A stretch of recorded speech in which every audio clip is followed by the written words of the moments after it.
Pessoal do terceirão, tudo bem? Hoje nós vamos fechar a apostila 1, trabalhando as aulas 3 e 4, que vão trabalhar Platão e Aristóteles. Pois bem, quando nós trabalhamos o Platão, um elemento primordial para o bom entendimento da sua filosofia e dos diálogos socráticos é você saber o que é a teoria das ideias. A teoria das ideias é aquela estrutura dualista no qual o Platão vai propor que existem dois mundos. O mundo sensível, que seria onde nós vivemos, que nós percebemos ele através dos nossos sentidos, e o mundo inteligível, o mundo das ideias, que é onde vai residir a verdade. O Platão ele vai criticar o mundo sensível, não? Ele afirma que o mundo sensível é uma cópia ou uma sombra do mundo inteligível.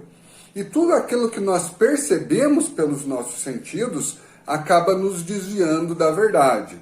Então, o Platão ele é um dualista, ele trabalha com uma chave corpo e alma. E o que vai acontecer? Num determinado momento, o Platão ele afirma que a nossa alma já viveu livre no mundo das ideias e conheceu a verdade. Só que, num determinado momento, o Platão, é óbvio, ele não vai afirmar quando aconteceu esse momento, de quando a alma residia livre no mundo das ideias, nem quando a nossa alma acaba sendo aprisionada no nosso corpo. E aprisionada no nosso corpo, a nossa alma ela acabou se desviando da verdade, ela acabou perdendo esse caminho da verdade. Por quê? Porque ela se deixava levar pelo nosso corpo, ou seja, pelas nossas vontades. Então, quando Platão trabalha o ser humano, ele trabalha numa perspectiva de que a alma deve controlar o corpo, a razão deve controlar a vontade. A verdade para o Platão sempre vai estar no mundo inteligível. Quando nós afirmamos que algo é verdadeiro por intermédio do mundo sensível, é porque nós julgamos que aquilo que nós vemos acaba sendo a verdade. Mas não. Eu vou dar um exemplo. Cadeira. O que eu estou afirmando que é uma cadeira, que é a verdade, ela só existe porque lá no mundo inteligível, Deus criou a ideia de cadeira. Então, o indivíduo que constrói a cadeira, ele só constrói porque há a ideia de cadeira lá no mundo inteligível. Então, uma coisa é a ideia, outra coisa é aquilo que é construído a partir da ideia. Ou seja, a cadeira não representa a ideia universal, a essência das cadeiras. Essa é a estrutura do mundo, da teoria das ideias do Platão. Uma perspectiva que o sensível é ruim, partindo para um mundo abstrato. O mundo das ideias ele é abstrato. E aí no final da aula 3, a apostila faz uma breve menção ao mito da caverna, que acaba sendo uma espécie de síntese dessa ideia do Platão. Pessoas presas na caverna, que se deixavam levar pelos seus corpos, se deixavam levar pelaquilo que viam e achavam que aquilo que estava na caverna representava a verdade.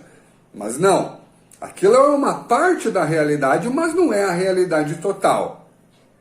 Aí, quando um indivíduo sai da caverna, ele vai começar a entender a amplitude da realidade. Ele vai entender que tudo que eles viam na caverna, as sombras que eles julgavam que eram reais, mas na verdade eram simplesmente uma parte da realidade, se deviam ao sol.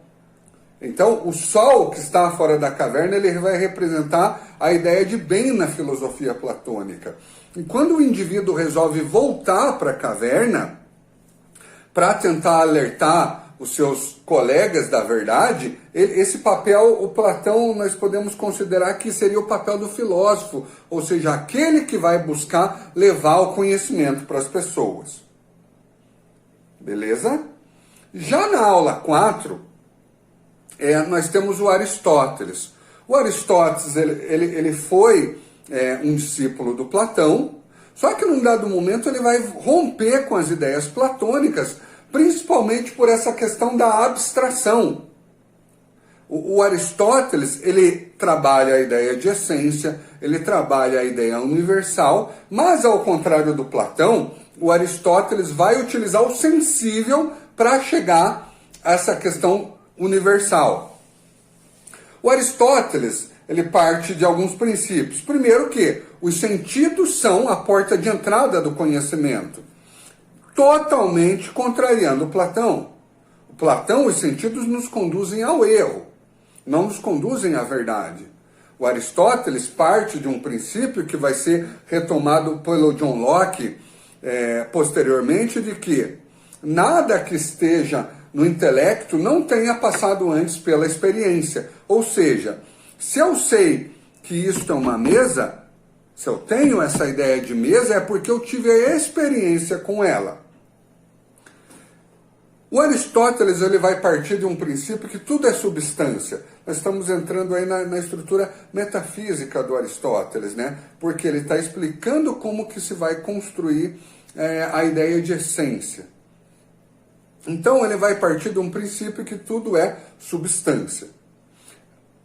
Toda substância, ela vai ser composta de uma essência e de um acidente. Então, o que seria a essência? Seria aquilo que faz a coisa ser o que ela é, ou seja, que faz com que a substância seja o que é. E aí um bom exemplo que nós trabalhamos em sala seria a substância ser humano. Então, a essência do ser humano, nós podemos afirmar que é a sua racionalidade, que é algo só do ser humano. Sem a racionalidade, ele não seria o que é. Já o acidente é aquilo que vai caracterizar determinada substância sem com que ela perca a sua essência. Por exemplo, alto, baixo, magro, gordo, branco e negro. São diferenças, mas que, no final, todos são seres humanos. Ou seja, apesar do acidente, apesar das diferenças, todos são a mesma substância. Ser humano. Toda substância ela vai ser composta de uma matéria e de uma forma. E aí nós vamos para um outro ponto, que aí nós já vamos ligar com matéria e forma, que é a ideia de ato e potência. Ato, para o Aristóteles, é a coisa como ela é. Potência é o que a coisa pode vir a ser. Então, ato é forma. Potência, matéria, ou seja, é a transformação da matéria. Então, um outro exemplo que eu utilizei em sala. Uma semente em ato, em potência, ela pode vir a ser uma árvore. Uma semente em ato, ela pode vir a ser o alimento para um pássaro. Então, a matéria vai se alterar conforme a potencialidade pode acontecer. Ato, potência. Ato, a coisa como ela é. Potência, aquilo que a coisa pode vir a ser. Uma potência, ela nunca é material, nunca é concreta. Por quê? Porque ela não existe ainda. Aí nós vamos para um outro ponto nessa estrutura do Aristóteles, que tem como objetivo explicar alguns elementos, como eu falei, essência, a questão do devir, que para devir significa movimento. Aí nós vamos para 4 causas que explicam essa transformação, esse movimento das coisas. A causa material, a causa formal, a causa eficiente e a causa final.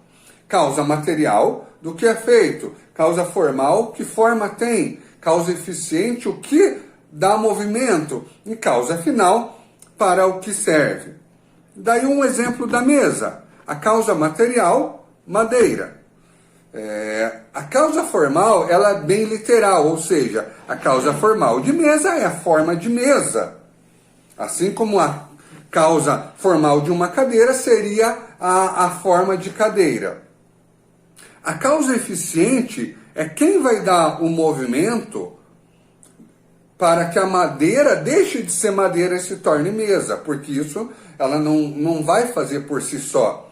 É necessário, então a causa eficiente seria um marceneiro. É ele que vai fazer com que a madeira se transforme em mesa. E a causa final, para que serve? para eu estudar, para eu fazer as refeições. Aí o Aristóteles ele vai para um conceito chamado de motor imóvel. Por quê? Porque para o Aristóteles, se você não vai conseguir estabelecer essas relações de causalidade, ou seja, de causa e efeito, ao infinito. Vai chegar um dado momento que, na concepção dele, ele vai propor a ideia de uma causa primeira, ou seja, uma causa daquilo que tudo existe no universo. E isso ele vai denominar de motor imóvel, ou seja, algo que vai movimentar todas as coisas, mas não vai ser movido por nada. Algo que ele denomina como ato puro. Por quê? Porque ele nunca vai ser potencialidade. Ato, a coisa como ela realmente é. Na Idade Média, Tomás de Aquino vai retomar essa estrutura do motor imóvel, mas ao invés de utilizar essa expressão, ele utiliza a expressão Deus. E aí, a apostila encerra trabalhando as ideias políticas e éticas do Aristóteles. Lembrando que política e ética sempre vão estar ligados na estrutura aristotélica. Ética, nós já sabemos que está relacionada ao comportamento dos indivíduos. Então, a ética do Aristóteles é uma ética que tem por fim a eudaimonia, ou a felicidade. Mas a felicidade para Aristóteles, diferente da felicidade para nós, que geralmente está ligada às coisas materiais ou às nossas realizações pessoais, a felicidade para Aristóteles, ela está voltada para o quê? Para uma vida de realizações em prol do coletivo. Ou seja, por isso tem a associação política, porque essa estrutura coletiva é a estrutura política, do qual o cidadão grego faz parte. E lembre-se, nem todo ser humano ele acaba sendo cidadão grego, né? Lembre-se, a democracia grega não é uma democracia válida só para iguais, ou seja, o homem grego. Mulheres não são cidadãos, escravos não são cidadãos, estrangeiros não são cidadãos. Então, nessa estrutura de buscar o bem comum, de buscar o melhor para o coletivo, é essa estrutura ética do Aristóteles que vai, no final disso, ocasionar a felicidade. Para que isso seja possível, para que o indivíduo consiga alcançar a felicidade, é necessário que ele seja alguém de virtude. E ao contrário do Platão, no qual as virtudes estavam lá no mundo inteligível, lá no imutáveis, para o Aristóteles é possível você praticar a virtude. Ou seja, assim como você se torna bom tocando um instrumento musical, para o Aristóteles é possível que você se torne virtuoso a partir do hábito, ou seja, da prática. Para isso, ele tem um conceito chamado de justa medida, de mediania, ou justo meio, no qual ele vai trabalhar o quê? O meio termo numa estrutura de virtude, ou seja, esse equilíbrio entre o excesso e a falta. Um exemplo, coragem. O excesso de coragem pode me trazer problemas, mas a falta de coragem também vai me trazer problemas. Então, a mediania, a justa medida, o justo meio, significa esse equilíbrio que vai te garantir fazer boas escolhas. Tudo isso é óbvio, motivado pela razão. Eu vou chegar a esse equilíbrio, eu vou chegar à virtude a partir do quê? De uma análise racional. Então, veja, coragem em excesso pode me trazer problemas. Então, eu não vou enfrentar 30 pessoas sozinho. Eu vou deduzir isso pela razão. Eu não posso ter medo de atravessar uma ponte porque ela vai cair. Eu tenho que chegar ao outro lado. Eu vou calcular isso pela razão. Tudo isso está relacionado à política e ética. Por que política? Porque as ações da ética do Aristóteles, uma ética da eudaimonia, da felicidade, elas têm como objetivo o bem coletivo, o bem comum, e não benesses pessoais. Então, sempre vai estar associado. Felicidade, lembrem-se, na filosofia aristotélica, tem como caráter uma vida de realizações voltadas para o coletivo. E para encerrar, a seguinte fórmula é importante. Para o Platão, os sentidos nos conduzem ao eu. Para o Aristóteles, os sentidos nos ajudam a chegar a uma verdade. Pessoal, façam os exercícios, tá, da aula 3 e 4 sobre Platão e Aristóteles. Na próxima aula, nós vamos trabalhar o caderno 2, aula 5, sobre a filosofia helenista. Beleza, galera?